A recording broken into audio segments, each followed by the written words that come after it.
This is The Conscious Investor presented by Nuveen. I'm here with Bill Emick, professor at Columbia University and co-author of Social Value Investing. So tell me, why did you decide to write this book? We decided to write the book because we really believe that profit and purpose can go together, that you don't have to choose one or the other. And in fact, I'll go even further than that. If we look at some of the bigger problems facing the world, inequality, climate change, opportunities, the disappearance of work, automation, those are problems that are not going to be solved by government alone, but they're not going to be solved by the private sector alone either. So we've been researching this area for 10 years, trying to find a way that you can be efficient and do good at the same time. And I think if people have a chance to take a look at the book, they'll see we found examples from all over the world, and we think there's much more to come. So it's not one or the other, it's both. And do you have one favorite example of how this has really worked in the past? Well, we love them all, and I love New York, and I'm from New York, so Central Park and the High Line are really close to my heart. But the one that's most amazing to me, and perhaps to most people, is India. You know, when most people think of India, they think of poverty, they think of streaming people, they think of Gandhi, and they don't recognize that India is the 6th largest economy in the world and growing faster than any other large economy.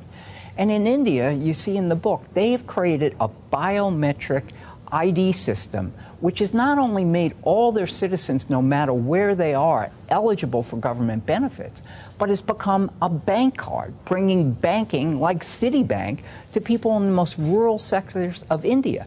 Through e-medicine with a private for-profit, Apollo Medicine, you can be diagnosed for brain problems by one of the best doctors in the world in Mumbai, in your small village in northern India.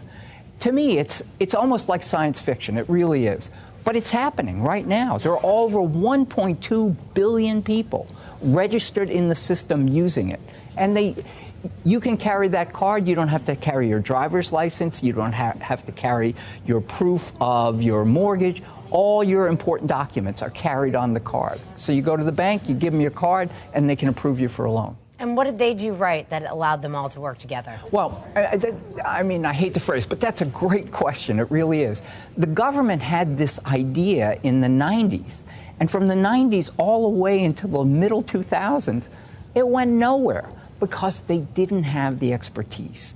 And when Modi, the current prime minister, came in, he reached out to their Silicon Valley, to one of the strongest tech sectors in the world, and asked one of their leaders, would you come into the government, $1 a year, and help us put this system together? And that's exactly what happened. So the backbone of the system is the private sector, which serves now India, not just American Express.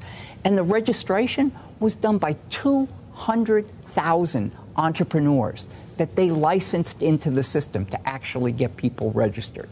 So it was local, international, government, private, and community all working together. And it's not done. There's miles to go.